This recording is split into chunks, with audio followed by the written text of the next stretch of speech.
7:27 de la mañana.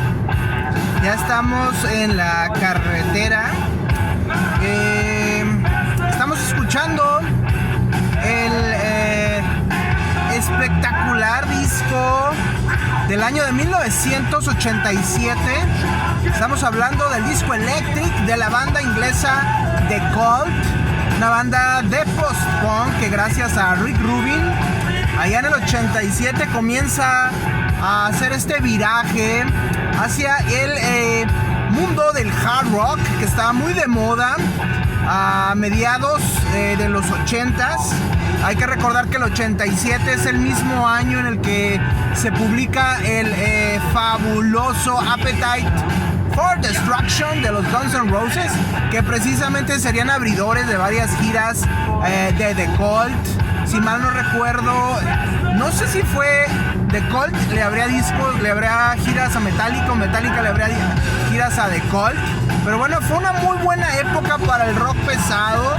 Estamos hablando de que en el 86 se publica el Master of Puppets, en el 87 se publica del Electric, se publica Appetite for Destruction, y en el 89 se publica Dr. Feelgood, el mejor disco de la banda de rock de Los Ángeles, Motley Crue. Un disco, como les decía, de las no primeras, pero sí de las producciones iniciales de Rick Rubin. Todavía no producía los Red Hot Chili Peppers. Todavía decía Rick Rubin que estaba medio asustado después de la primera vez que los vio. Pero bueno, ya para este entonces Rick Rubin ya había producido a Run DMC, a LL Cool J, y sobre todo había producido a ni más ni menos que a Slayer. Les produjo el disco Raining Blood de 1986, discazo. Y bueno, imagínense, el 86 Raining Blood, y luego el 87 el Electric, que es un disco de The Cult en el que se mezclan influencias muy interesantes. Se dice que para este disco Rick Rubin estaba escuchando mucho las baterías de El Highway to Hell de los AC/DC, estaba escuchando las guitarras del Back in Black de los AC/DC también, y estaba muy atento a las vocales de los discos de la banda Led Zeppelin. De ahí lo interesante de este disco, que mezcla todo ese cúmulo de influencias tan interesantes y clásicas en el mundo del hard rock, y sobre todo este sonido de guitarras del señor Billy Duffy, guitarrista, que sería ni más ni menos que el encargado de descubrir los talentos musicales de gente como Stephen Morrissey, ni más ni menos que Morrissey, que le dio dengue ahora que vino a México y canceló sus conciertos.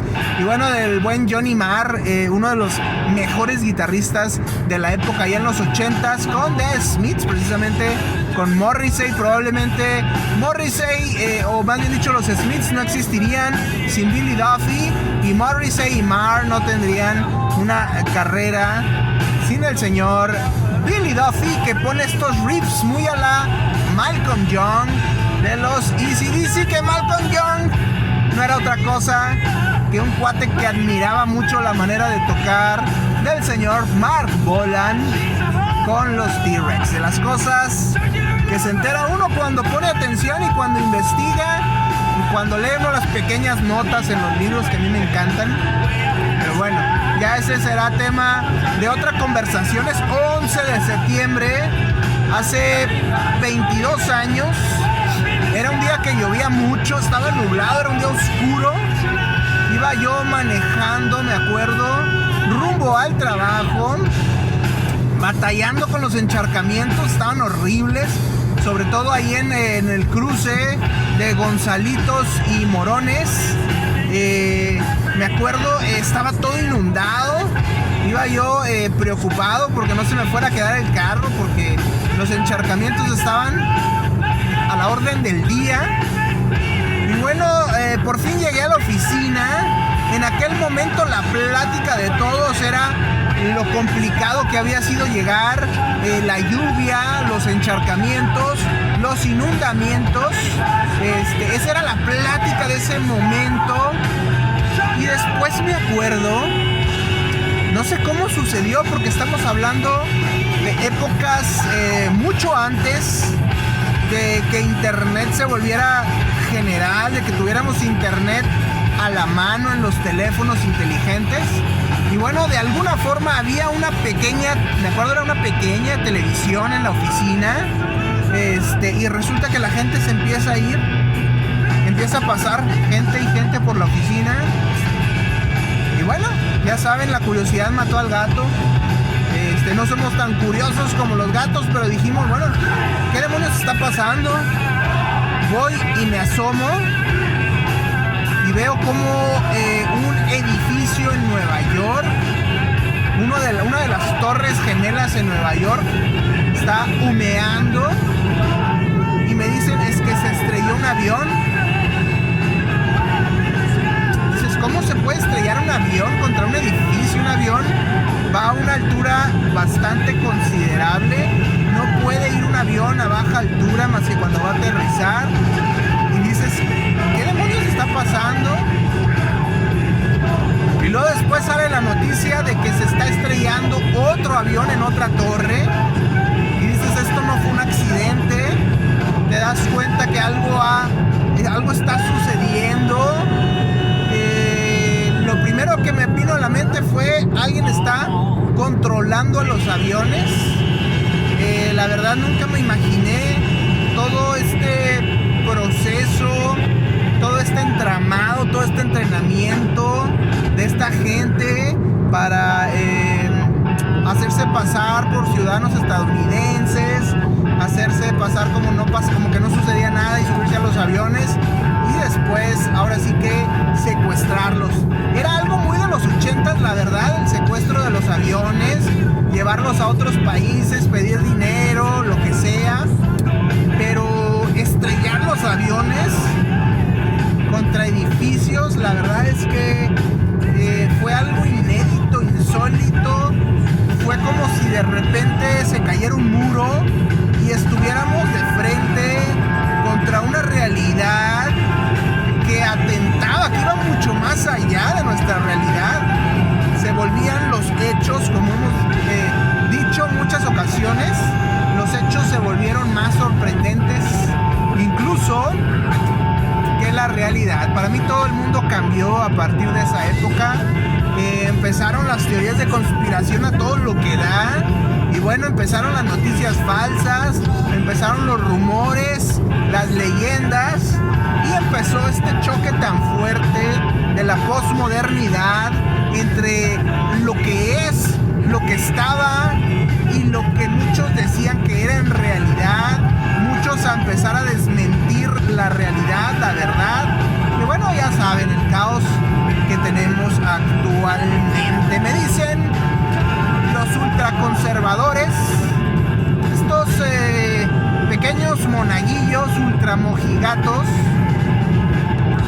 que ya tienen candidato a presidente y que va a ser presidente el señor cantante que no terminó la prepa, Eduardo Verástegui, este cuate que ya ha estafado a muchos con fundaciones supuestamente altruistas que dicen que no hacen nada, que desvían dinero, que hacen rica a la familia de Verástegui. Ha hecho películas también, ya sabemos, que no aportan nada, pero que sí piden aportaciones. Y bueno, pienso yo que la siguiente estafa del señor Verástegui es ahora su supuesta candidatura a presidente. Cabe señalar que Verástegui dijo que él votó por Donald Trump, lo cual indica que debe ser ciudadano estadounidense. Si votó por Donald Trump, no puede ser candidato a la presidencia por México. Ojo, pongan atención, señores ultraconservadores, no sean incrédulos y no sean ilusos. Para que haya desilusión, primero tuvo que haber ilusos. Y si el señor Verástegui votó, como dice, por Trump, no es mexicano y no puede aspirar a ser presidente de la República. Si el señor Verástegui comprueba que es mexicano, entonces echó mentiras respecto al tema de votar por Trump. Y bueno, pues ya saben, si quieren votar por un mentiroso, estafador, embaucador, que no le hace daño a nadie en la izquierda, no le hace daño a nadie en el centro. A los únicos que estafa es a la gente de la ultraderecha, estos pequeños monaguillos incrédulos e ingenuos. Cuidado, cuidado, cuidado, porque Verástegui no es Winston Churchill. Churchill ha hablado sobre el fanatismo. Hay por ahí varias frases de Churchill respecto al fanatismo. Tampoco Verástegui. Dice Winston Churchill, el fanático es alguien que solamente habla por un tema y no tiene capacidad de hablar de otras cosas. Así como como estos monaguillos de la ultraderecha. Verástegui no es Roger Scruton, no es un fanático religioso. Scruton era un tipo que no se encasillaba con la religión, un conservador clásico, de verdad, que lo he leído, muchos de estos monaguillos no lo han leído.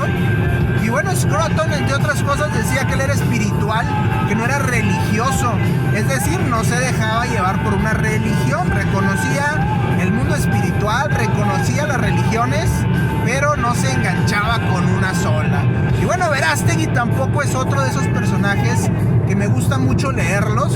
Alain de Benoist, un francés que ya nos hablaba desde los 80s de la nueva derecha. Y bueno, de Benoist incluso tenía lazos con el islamismo. Muchos de estos ultraconservadores de hoy en día te hablan de que detestan, de que es su enemigo el Islam, lo critican, lo atacan, pero no se dan cuenta en realidad que son muy cercanos. Lo que pasó con ISIS, esa rama del wahabismo, que el wahabismo de Arabia Saudita lo impulsó mucho, y que es una manera de radicalizar a los jóvenes en línea, en internet. Es lo mismo que están haciendo estos ultraconservadores de Donald Trump y de Bolsonaro y de Putin y todo esto. Básicamente están formando una versión de ISIS, pero entre los cristianos, por así decirlo. Verástegui no es ni Winston Churchill, no es ni Roger Scruton, ni es Alain de Benoist. Es un vil estafador, y eso es lo único que está haciendo el señor Verástegui. Le está ahora sí que dando a tole con el dedo a estos monaguillos de la ultraderecha que se dejan llevar por las emociones en las redes sociales, que van de desilusión en desilusión. Su candidato era Cuadri en algún momento, y luego fue Lili Telles, y luego fue Gilberto Lozano, y luego fue Samuel García, y luego fue Ignacio Loyola, y ahora es Eduardo Verástegui el que les va a sacar el dinero. Ni hablar, para que haya desilusión tuvo que haber ilusos primero. Cuidado, señores de la ultraderecha, ustedes solitos se prestan para la burla, para el troleo y para la carrilla.